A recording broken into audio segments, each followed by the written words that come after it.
What's going on, everyone? This is Solus here with another Pokemon Gym Leader Challenge. This time, I beat Pokemon HeartGold playing as the first Gym Leader, Falkner. You'll never guess what level my flying types had to be just to beat Jasmine. Seriously, go on, in the comments right now. Make your guesses. Be sure to stay tuned to the end to catch the super secret ending. That's enough intro for now, let's get right into it. We start off like we do any other Pokemon game by giving the professor our name. We then meet our ally Lyra and go to Professor Elm's lab to pick up a Natu as our starter. I cleverly name the Natu, and Professor Elm tells us that we need to go pick something up for him from Mr. Pokemon's house. We fight a few of the wild Pokemon on our way to level up, and get into a battle with this passerby kid who has a Cyndaquil. I tried setting the game up to where he would have a Mareep as a starter, but for some reason it just didn't work. Anyways, we make quick work of him and return to New Barktown. After a quick run-in with the law enforcement, Elm decides it'd be a good idea for us to see the world, so he sets us off on a journey to collect gym badges. We make our way to Violet City, catching a Hoot I named Aileron, and battling a few trainers along the way. Try to guess what my naming convention is going to be for this video. We climb the Sprout Tower to get the Flash TM and see our rival make a fool of himself. Then we try to take on the gym leader, whose mug looks awfully familiar. I thought this first gym battle would be pretty easy, but I actually failed several times due to a combination of being underleveled and unlucky. After leveling both Subscribe and Aileron up to level 13, I was finally able to beat Falkner. I wanted to use a Hypnosis Growl strategy to lower his attack so Tackle did less damage, but since Pidgeotto also has Gust, this tactic wasn't helpful. It seemed as though every time I lowered its attack set, it would choose to use only Gust afterwards. I don't know if this is just an AI kind of thing or what, but it was super irritating. With that battle out of the way, we start heading south to Azalea Town. We push Team Rocket out of the Slowpoke well and try to face Bugsy. I'm a bit underleveled still, so his Scyther wipes my team. I go back to the well and catch a Zubat, which I accidentally forgot to nickname. I level Zubat up to 17, at which point it learns Wing Attack, which is a pretty powerful physical flying type move. His Scyther may have the speed advantage over all of my birds, but with this Zubat we're able to demolish Bugsy and progress towards Goldenrod City, but not before catching a Spearow that I name Wings. Very original, I know. I head to the radio tower to finish the quiz, which allows us to take on Whitney. I level my current team up a bit and then give the battle a shot, but I'm not quite able to handle her just yet. I checked my Pokédex to see if there was any other available Pokemon I could use, and as it turned out I could catch a Pidgey on the route directly north of Goldenrod. So I head that way, catch my Pidgey, and name it Cockpit. I train it up on some of the wild Pokemon in the area and it evolves into a Pidgeotto. I forgot to say earlier, but I also changed Zubat's nickname to Propeller. I go back to fight Whitney, and this time things go a lot smoother. I lead with Aileron and she starts with Clefairy. Aileron goes for some Uproars while she just goes for some random moves using Metronome. She spends one of her super potions on Clefairy, and then she uses Mimic to copy my Uproar. We get trapped in an Uproar, allowing her to take out Aileron with an Uproar of her own. I go for Cockpit, but accidentally use Whirlwind instead of literally any other move to ensure Clefairy went down. That will probably bite me in the butt later. Unfortunately, now we must deal with her terrifying Miltank. While Miltank lowers us down to 2 HP, we use the cheeky strategy of lowering her accuracy with Sand Attack. I don't feel great about altering accuracy stats since it feels kinda cheaty to me, but I just needed to quickly progress through this gym battle without a hitch. After Cockpit deals a bit of damage, Miltank finally hits a stomp to take us out. I send out Wings and start using Leer to lower her defenses, but even with lowered accuracy, Miltank manages to hit 2 stomps in a row. I send in Subscribe, hoping to follow a similar Leer strategy, and Subscribe is actually able to get an additional 4 Leers off before falling to a first turn rollout. It's with the sacrifices of everyone else that Propeller is now able to shine with Wing Attack. Miltank falls and the Clefairy accidentally didn't kill earlier is sent back out. She irritatingly heals to full with another Super Potion, but 3 more Wing Attacks later, Clefairy is down and we've earned ourselves the 3rd gym badge.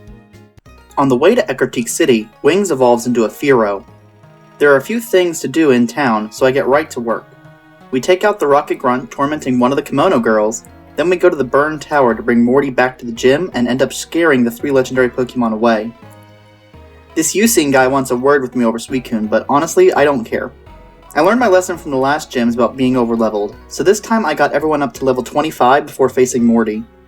During this grind session, Aileron, Propeller, and Subscribe evolved. I decide to lead with Propeller because of its access to Bite. 1 bite takes out his Ghastly, and a second nearly takes Haunter with it as well. Unfortunately, he hit us with a Hypnosis and healed himself up on the next turn. I decide to stay in, hoping that Golbat will wake up early, but nope. 3 Dream Eaters later and we were in territory that I was not expecting to even reach. Thankfully, Golbat wasn't the only one with a Dark-type move, since Wings also knows Pursuit. It's still not strong enough to take the hunter down in one hit, but his hypnosis missed, so we don't have to worry much about that. Up next is Gengar, who leads with Mean Look to prevent us from switching out. Pursuit does about a third, and then he hits us with hypnosis. We wake up early, but Gengar almost immediately puts us back to sleep. We wake up again and just barely fail to take it out. However, we get super lucky and his next hypnosis misses, letting us take him down with one more pursuit. He sends out his last Pokemon Haunter, and I switch into Aileron. Confusion is super effective here, and Hunter's Sucker Punch doesn't really deal that much of a punch, so we knock him out and take the Fog Badge for ourselves. At this point, the game becomes very non-linear, so I decide just to follow the order of the gym badges as they appear on the trainer card. We head to Olivine City and fight our way through the lighthouse, meet Jasmine and Amphi, and then get sent to pick up the secret potion at the Cianwood Pharmacy. Cianwood is also where we're going to fight our next gym fight, against the fighting master, Chuck. Since our team is just chock full of birds, this fight should be pretty easy. I again lead with Propeller. We miss the first turn due to a double team that his Primate set up, but then we OHKO it immediately the next turn with a Wing Attack. Poliwrath is up, and Wing Attack does substantially less damage than I'd hoped. We're taken out after leaving it on what had to have been just 1 HP. I'm starting to sense a trend, and I really don't like it. I switch to Wings and go over for a few Aerial Aces while he wastes my time with some more Hyper Potions. Surf hits us hard, but Wings tanks it and we go for the final Aerial Ace, winning us the Storm Badge. We take a step outside, and Chuck's wife gives us the best HM in the history of ever. Fly. I immediately teach to several members of my team and fly back to the Olivine Lighthouse to save Amphi's life. And now comes the moment you've probably all been anticipating since the start of this video. Jasmine is a Steel-type gym leader whose Pokemon have great coverage and resistance to all of my birds. Clearly, I'm not going to show and tell every single attempt since they all go the same way. In the midst of training for this fight though, every single one of my Pokemon on my team evolved into their final forms. I tried fighting her with my team at level 33, 35, 39, 41, 43, and finally at level 45, we get this run. I leave a subscribe against her Magnemite, who immediately paralyzes me with Thunder Wave after I hit a Nightshade. Thankfully, we make it through paralysis on the next turn to take it out with a second Nightshade. Her second Magnemite comes in and hits hard with Thunderbolt, and I retaliate with my final Nightshade. A second Thunderbolt then takes us out. I switch into Aileron and go for Uproar, and to my surprise, we actually take it out. I switch to Repeller when she sends in her Ace Steelix. I go for Confuse Ray to hopefully maximize the amount of turns I can stay in. Then I go for Wing Attack, which does abysmal damage. I try Bite to see if it's any better, but nope. The rest of Repeller's time in is basically a bunch more Confuse Ray and Sandstorm chip damage. Repeller falls after landing one more critical hit Bite, and I switch back to Aileron. Extrasensory is the best hope I've got here, and each turn it does about a fifth to a sixth of Steelix's health overall. She uses a Hyper Potion in the deep yellow, much to my dismay. Steelix isn't hitting us for very much damage though, so that's good. I went for an Air Slash and... Again? Are you kidding me? 1 HP! And of course another Hyper Potion. I get in one more, surprisingly strong Air Slash before falling and going with Cockpit. Fly does a lot less damage than Air Slash, but at least it extends the battle a bit. I try Twister to see if it's any better and At this point we're super close and one more Twister is able to take her down. Good thing too, since that was my last Pokemon. The unfortunate part of a monotype challenge like this in Johto, where you struggle against either Chuck, Price, or Jasmine, is that you end up inevitably over-leveled for the entire Rocket story. Maybe in the future, if I don't have to level up as much, I'll show some footage in a different challenge, but honestly, I'm not going to bother this time around. Price is another relatively bad type matchup for us, but since we have so many levels on him, it goes really smoothly. I lead Aileron into his Seal, and we get some lucky extrasensory flinches before he falls.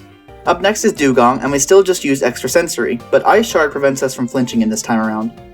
Also, Rest is annoying. Sleep Talk too. Finally, after I do a lot of spamming, he wakes up, fails to use Sleep Talk, and we make him faint with a final extrasensory. Now for his Ace Piloswine, can you guess what I do? That's right, I just spam extrasensory even more. This battle was honestly super boring. I kinda wish I had faced him before Jasmine, even if that meant going out of order. He does eventually take Aileron out with an Ice Fang, so I switch to Propeller. One full restore, some wing attacks, and some blizzards later, we earn the Glacier Badge. We clobber the Team Rocket takeover of the radio tower and pick up the Rainbow Wing. Honestly, the prospect of meeting a giant legendary bird? What more could we ask for? We then traverse to Blackthorn City for our final gym badge and help out the last kimono girl. Here's a look at my team just before we fight Claire. We're still very overleveled, so this fight ends up being pretty easy. I lead with Aileron against our Gyarados. I test the waters with Extra Sensory, but it turns out that Air Slash does a lot better damage and we even manage to get a flinch. We're able to bait a Hyper Potion and go for more Air Slashes until Gyarados falls. Dragonair is even less threatening, and Air Slash ends up being a 2-hit knockout despite us being paralyzed. It's the same story for the second Dragonair, who takes us all the way down to 1 HP. I switch to Subscribe against Kingdra. We foresee an attack with Future Sight, while Kingdra takes us out with 2 Hydro Pumps after I accidentally use the move twice. I switch to Cockpit and go for a super effective Twister, but honestly I was very underwhelmed by the damage that we output. And then to frustrate me even more, the Future Sight I set up failed. Fly does a lot better damage than Twister, so I switched to using that instead. Plus, Fly drains her of her Hydro Pump PP even faster. We take out Kingdra, but Flare doesn't give us the Rising badge until we answer the Dragon Den's Elder's Questionnaire. Now, with all 8 badges, we're sent back to Ecruteak City to fight the Kimono Girls and meet the legendary bird, Ho-Oh. We win our 5 consecutive dance battles against the Kimono Girls, and then we climb to the top of Bell Tower. Falkner had always grown up hearing stories of the legendary bird Pokemon Ho-Oh. Oh, what power in the bird-catching community he would hold if he could catch it. Rife with greed, he's filled with determination when in the sky it finally appears. Ho-Oh perches right down in front of him, and just as Falkner begins the fight, he makes a realization. It isn't his place to control Ho-Oh. Its beauty needs to be shared with the world. Instead of taking the fame and glory for himself, he instead wishes Ho-Oh well on its travels across the land. That last slot on the team will just have to be empty for a bit longer. For now, though, we make our way to the Indigo Plateau to face the Elite Four. I know that lands can be problematic with 3 Dragonites and a nasty Aerodactyl, so I figured that getting everyone to at least level 54 before entering the league was in my best interests. The fight with Will starts off a bit shaky because I get a really bad Confusion luck and spend a lot more turns asleep than I'm proud to admit. His Jinx with Lovely Kiss was definitely the worst of this fight, not because it was particularly strong, but just because I kept falling asleep and that's super annoying. So much for flying types being early birds, huh? We take the rest of his team out slowly but surely. Koga's next, and he's pretty irritating as well, but for a completely different reason. His Muck was able to get several minimizes off, so I was practically pulling my hair out trying to hit enough air slashes to take him down. Also during this fight, I got super lucky against Fortress, who used Explosion while Cockpit was up in the air flying. There's not much else to really comment on this battle though, so let's just move on to Bruno. Bruno was even easier than the other two since we have mostly great type matchups. Though we didn't quite get Okos, we did take him down super quickly. I don't think I even had to use a move other than Air Slash this whole battle.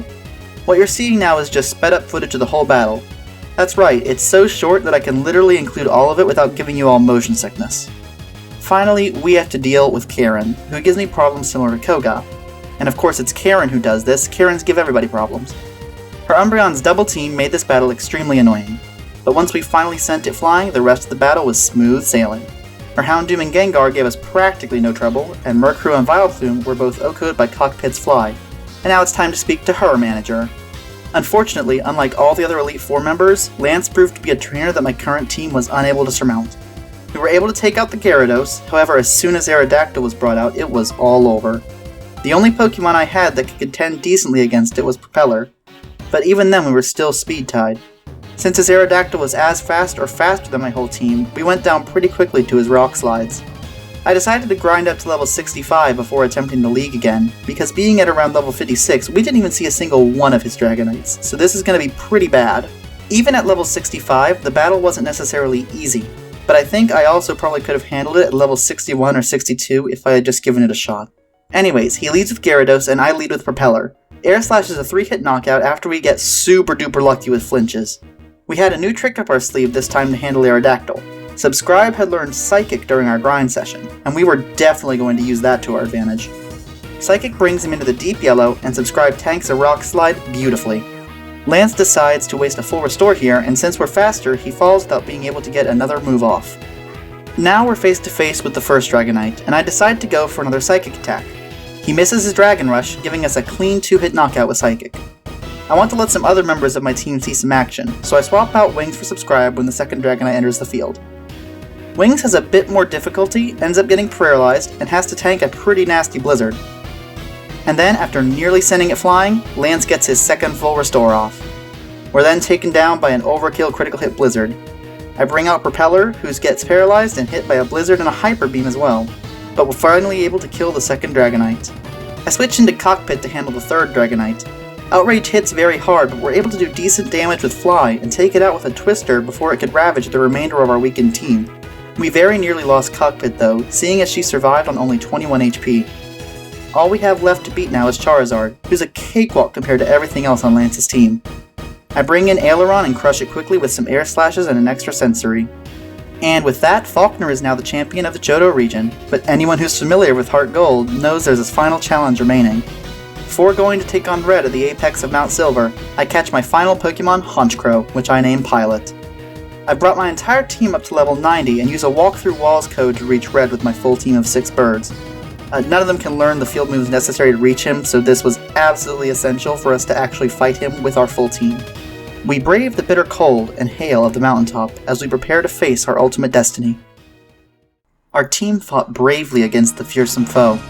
His level 88 Pikachu proved to be quite a formidable opponent, but after taking out Propeller, it fell to a strong Psychic from Subscribe. Lapras is out next, and its Blizzard attack hits our birds like a truck. It takes out both Subscribe and Aileron before being laid to rest by a Fly from Cockpit. Blizzard is a terrifying move for birds, especially when it's guaranteed to hit. And unfortunately, his Snorlax and Blastoise both have Blizzard as well. Cockpit falls to Snorlax and Wings avenges her. It's at this point I remember something critical. Roost temporarily removes the flying type from your Pokemon. I use this fact to my advantage to stall all of Blastoise's Blizzards out. However, a Focus Blast ends up slamming us for super effective damage after the fact. It's finally Pilot's time to shine. He tanks a Hydro Cannon and finishes off the Blastoise with a nasty plot boosted Dark Pulse. Sadly, we just weren't able to outspeed the Charizard, and with that, this challenge comes to a close. I definitely think we could have beaten Red with this team, even if it meant leveling up just a little bit more. And with that, I want to thank everyone for watching and those who cheered me on throughout this process of making the challenge. If you want to be part of my community, feel free to join my Discord linked in the description below. And be sure to check out the recommended video that should be appearing on your screen right about now. Anyways, I hope I've given you an enjoyable viewing experience, and that I can catch you again later. See ya!